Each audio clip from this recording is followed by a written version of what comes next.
کھایا کھلا کھایا کھلا کھایا کھلا. پہلے گاڑی فکس رہتا ہے 4 جن کھائیں, ہم لوگ چاروں کے ساتھ 4 میں ٹیبل میں بیٹھتے ہیں, گاڑی میں نکل گئی. مانے دولہا جائے جہنم میں, اس سے کوئی مطلب نہیں ہے, کھانا کھایا بھائی ہو گیا کام. اگر دولہا سے کوئی بحث ہو جائے کھانے کے بعد اور دلہن والے پکڑ کے مارنے لگے, بیچارہ کو کوئی بچانے والا نہیں ہے, سب براتی تو غائب ہے کھا کے, سب براتی غائب ہے. تو یہی معاملہ ہے, دعا اصل ہے وہاں پہ, خطبے کے بعد دعا بنیاد ہے. تاکہ اتنے لوگ, کچھ لوگ کہتے ہیں, ہمارے بزرگ کہتے ہیں کہ جب زیادہ لوگ ہوں گے نا, کیونکہ علماء کا قول ہے کہ یہاں 40 لوگ ہوتے ہیں, اس میں سے ایک نیک بندہ ہوتا ہے جس کے دعا سے اللہ تمام کی دعا کو قبول کرتا ہے. تو جب زیادہ لوگ ہوں گے اور بننے والے جوڑے کی سلامتی کے لیے دعا کی جائے گی تو ان کے لیے یہ بہتر ہوگا اور قبول ہوگا. لیکن یہاں تو غائب ہے سر, وہ 1-2 جیا جی جس کو انگوٹھی پہنایا ہے چاندی کا وہ رہے گا, اور جس کا کوئی چھوارا کا پیکٹ والا رہے گا, نہیں تو کوئی نہیں رہے گا. یہ سب یہ بول کے مطلب کچھ ہے نہیں اگر عمل نہ آئے. در حقیقت یہی ہے کہ آپ ہمارے جو ہے بزرگان, جو امت کے جو بزرگ لوگ ہیں, ان کو چاہیے کہ اس معاشرے کو تبدیل کریں. ان کو چاہیے کہ اب جو ہے ان پہ ایکشن لے. لوگ ہنستے ہم پر, لوگ ہم پہ ہنستے بھائی. اچھا ایک بات بتائیے, جہیز جو ہے غیروں کے یہاں پہ ہے, وہ کیوں ہے معلوم؟ غیروں کے یہاں جو ہمارے مذہب سے الگ ہے, کیونکہ ان کے ریلیجن کے مطابق بچی کا یعنی لڑکی کا ان کے پراپرٹی میں کوئی حصہ نہیں ہوتا, اس لیے اس کو دے دا کے ختم کر دیتا. لیکن اسلام میں کیا ہے؟ اسلام میں بچی کا بھی حق ہے. اگر باپ مر گیا 10 کٹھا ماٹی ہے تو اس کو تقسیم بیٹیوں میں بھی برابر کیا جائے گا. یہ اسلام کا حقوق ہے. اور تم دہیج دے کے سوچتے ہو چھوڑ دیا. اچھا شادی کرانے کے بعد بہن کی خبر تب بھائی نہیں لیتے, بہن کی خبر تک بھائی نہیں لیتے. تو یہ ساری خرابیاں کب ختم ہوگی؟ جب ہم اس پہ ڈسکس کریں گے. کہاں ہوا یہ آج تک ایسی میٹنگ کہ چلو بھائی اب جو ہے اس سسٹم کو ختم کرنا ہے؟ کہاں بیٹھے ہمارے ذمہ داران, کہاں بیٹھے ہمارے بڑے وکلاء اور جو ہے دیگر ذمہ دار پدوں پہ بیٹھنے والے, اور کہ چلو بھائی آج سے یہ چیز ختم کریں گے؟ نہیں ہونے والی, بہت ایزی ہے, نہیں ہونے والی. لیکن کیوں؟ کیونکہ میرے دل میں تو خود ہے کہ میرا ہوگا ہم اتنا لیں گے, میرے دل میں, ان کے دل میں خود ہے یہ ہوگا اتنا لیں گے, میرا بھائی کا شادی ہوگا اتنا لیں گے, بہن کا شادی میں یہ چیز کریں گے, اتنا بڑا پنڈال لگائیں گے کہ بستی میں کوئی کا نہیں کیا ہو, فلانا سے یہاں سے وہاں تک لائٹ لگائیں گے آج تک کوئی نہ کیا ہو. تو جب ایسا ہی تھنکنگ لے کے ہم چلیں گے تو چھوڑ دو یہ سب بالی باتیں کہ اسلام کو انقلاب میں لائیں گے, مسجد اقصی فتح کر کے دکھائیں گے. یہ سب صرف سوشل میڈیا کی دھمکی ہے, یہ تھوڑی دیر میں ختم ہو جاتی ہے. بھات کھاتے ہیں, گھر میں سو جاتے ہیں, صبح اٹھ کے مسجد اقصی کی فکر نہیں ہوتی. صبح ہوتی ہے کہ پیٹ کیسے بھریں گے. صبح اٹھ کے فلسطین کے مسلمان اور مظلوم مسلمان اور جہاں جہاں مسلمانوں پہ ظلم ہو رہا وہ سب چیزوں کا خیال نہیں ہوتا, کہاں مسجدیں توڑی جا رہی اس کا خیال نہیں ہوتا, پیٹ بھرنے کا خیال ہوتا ہے. تو میرے عزیز بھائیو, اس کی بنیادی وجہ یہ ہے کہ ایمان کی کمزوری, اللہ کی ذات سے یقین کا کم ہونا. اللہ کی ذات کا یقین جب دلوں میں آ جائے گا تو جہیز کے 10 لاکھ روپے سے زیادہ ہمیں جو ہے حضور پاک علیہ السلام کی سنتوں سے محبت ہوگا اور پھر ہمارے زندگی میں کامیابی آئے گی. تو چند باتیں جن کو بول کے میں اپنی بات سمیٹ دوں گا انشاءاللہ العزیز. اول تو یہ کہ آپ یہ کوشش کریں کہ کسی بھی نکاح میں آپ اگر شامل ہو, کسی بھی نکاح میں اگر آپ شامل ہو اور وہ نکاح شریعت کی مخالفت میں جاتا ہے تو اس سے اپنے آپ کو درکنار کریں.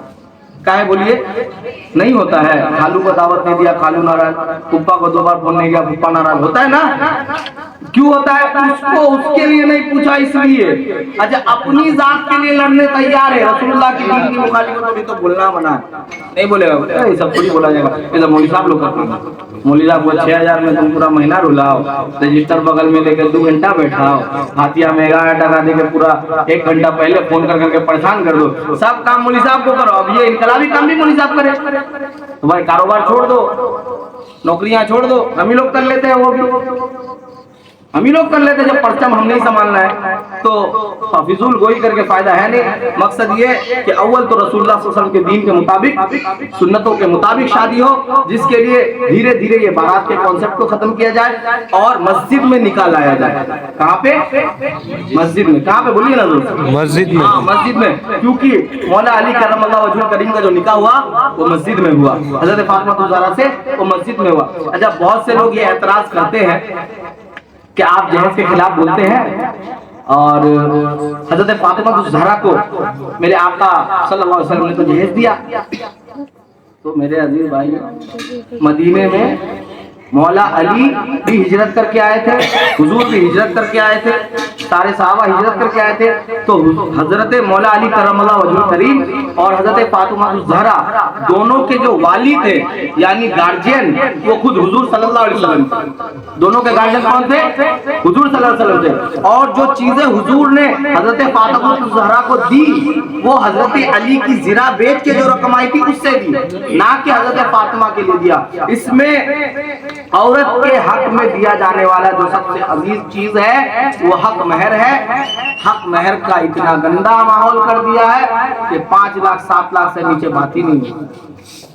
اور اس کے بعد کیا ہوتا ہے؟ زندگی بھر حق مہر دیا, ہاں حق مہر ادا ہی نہیں کیا جاتا. جب گڑیا مر رہی ہوتی ہے تو معاف کر دیجیے, ابھی تو وہ کلمہ پڑھے تو کلمہ قبول نہ, ابھی حق مہر معاف کرنے سے ہوگا؟